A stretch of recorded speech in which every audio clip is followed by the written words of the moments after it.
It's a real fake news update, not brought to you by Pfizer.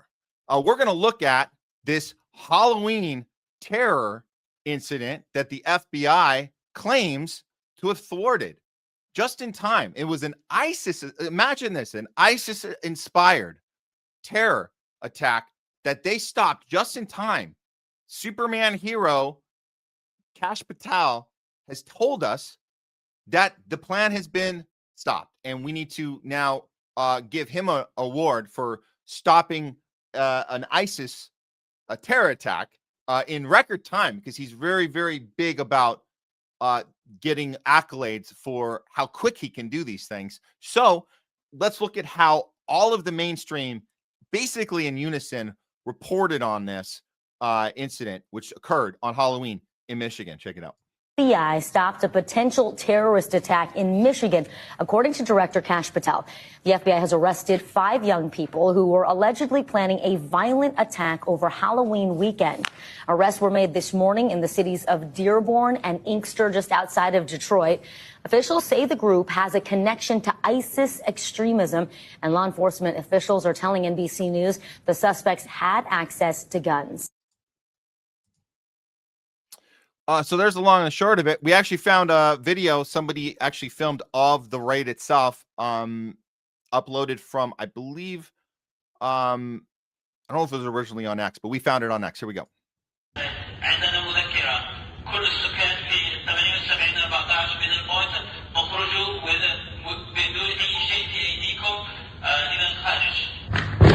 Oh, there they go, there they go. Long set up.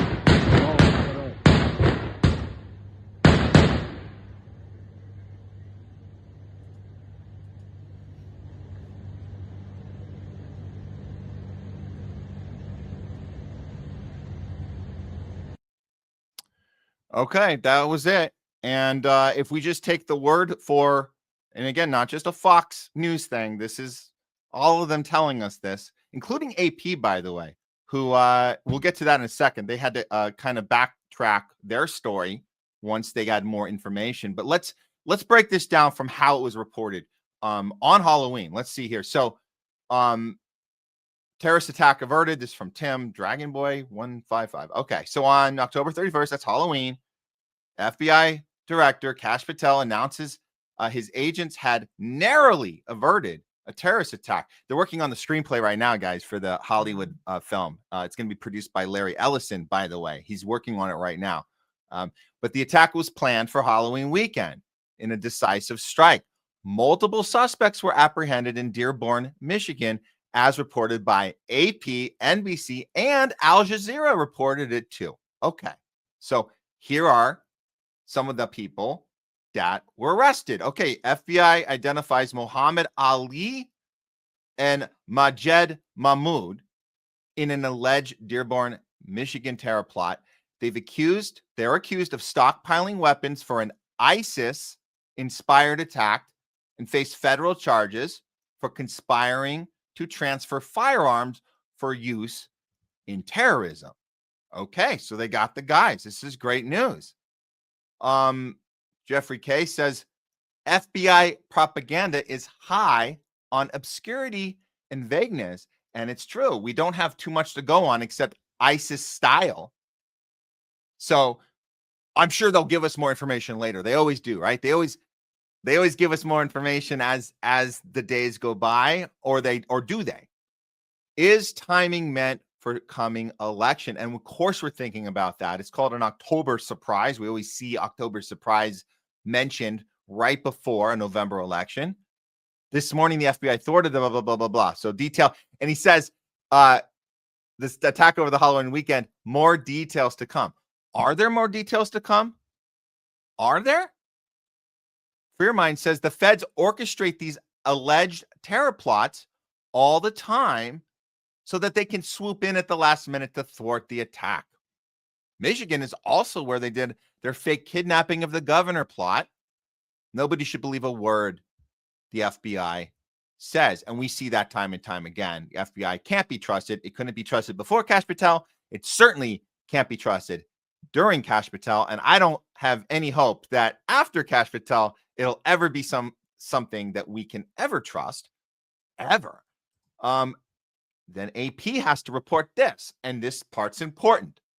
Michigan lawyer says a Halloween terror plot that FBI Director Kash Patel described never existed. And this is after the lawyer directly got to the evidence that was in front of them and figured out that there was absolutely nothing there immediately. You don't have anything. You don't have anything. Now, of course, we're not in the room. We don't know exactly what these details are, but we understand that this isn't very common to say it never existed right away. It's not very common. So that's a red flag. So let's take this. Let's understand.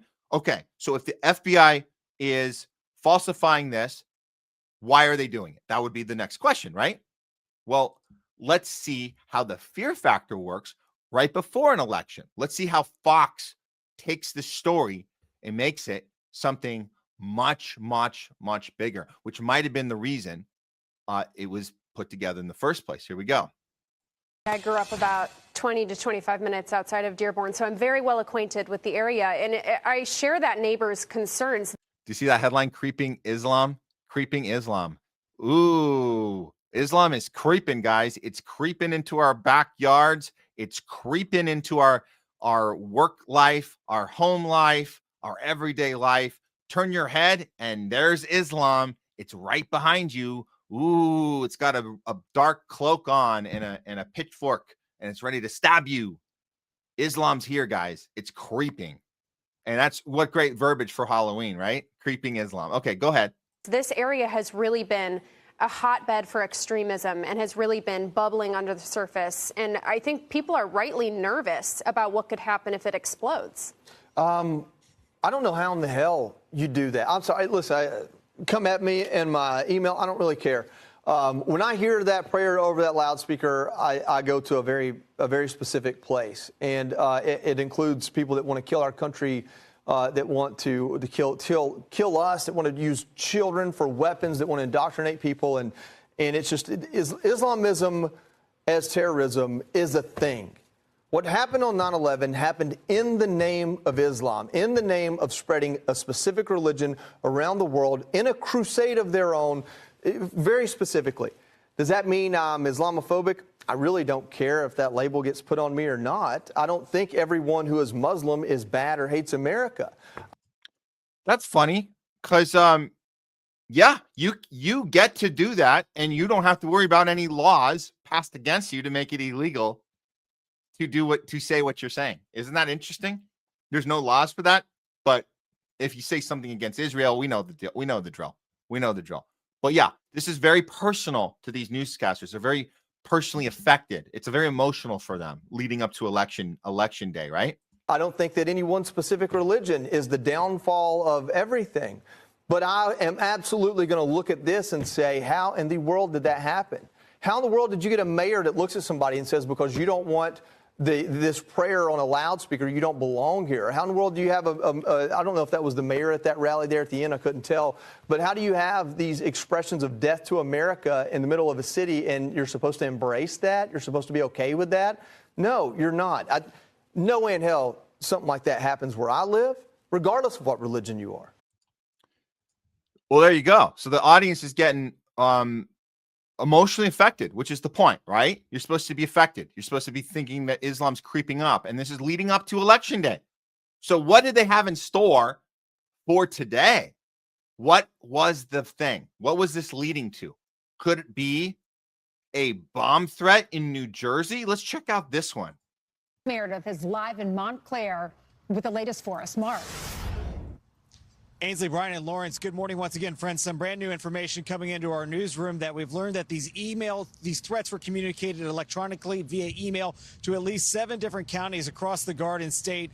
these threats certainly being taken seriously, and out of abundance of caution, some of the polling places were temporarily either closed or suspended as they moved voters to different locations. And then as they were doing those searches, then either able to reopen some of the facilities. We got a statement from the Attorney General of New Jersey. I want to put it up on the screen for you. It says law enforcement officers have responded at each affected polling place. Some of these polling locations have already reopened to the public. The polls in New Jersey opened at 6 a.m. sharp. We have not seen any added security in the last hour or so, but it is certainly possible that we could see more, because at this polling facility right here behind me, we are going to be seeing the Democratic nominee for governor, Mikey Sherrill. She'll be out here with her family to cast her. There you go, guys. Patriotic duty. You guys can tough it out. You might be scared to death of these brown-skinned Muslim terrorist Islamic anti-Christian, anti-American people that are out to get you, and they want Mamdani to win, and they don't want you to show up to the polls, but you're going to do it anyway because we got your back here at Fox, and we're going to make sure you get there safe and back, and God's on our side. So this is the kind of language going into a day like today that might affect the outcome of the polls. We're going to look at the polls on our next segment. But for now, this is what we need to do, is understand that it's always timing. It's always. If I were to guess FBI success, productive behavior by the FBI, if you break it into a graph, from everything we've seen, I'm thinking I'm in kind of the 95.5%. I'm saying 95% of the stuff they do is not just ineffective in the sense it's not doing the thing they're telling us. It's doing the opposite. It's causing harm. It's setting up these scenarios so then they can become the heroes going in there and stopping the bad guys that they created, that they fabricated.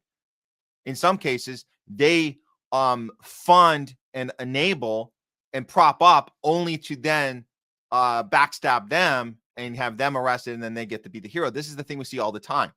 Maybe 5% of the stuff the FBI does is effective FBIing.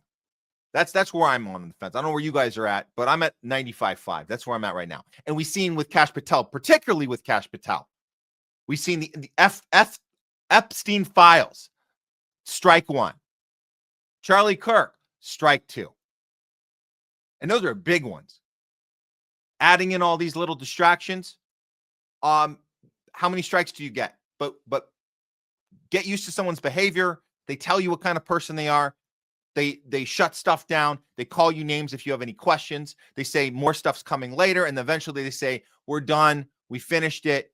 We're nothing to see here. Closed doors at the courthouse. No press allowed. If you challenge what we're doing, we're going to pass a law to make it illegal to challenge it. We're going to come after you personally. We're going to have the court issue a gag order on you. So this is the type of stuff they do. Oh, by the way, those files, the Epstein files, they never existed. So stop being a Democrat and stop asking questions about Epstein, who actually killed himself, and there is no files, and that's that. Okay? So Halloween terror plot, was it foiled or was it a false flag operation? We're looking at that as a false flag operation. Okay, that's a real fake news update. Not brought to you by Pfizer.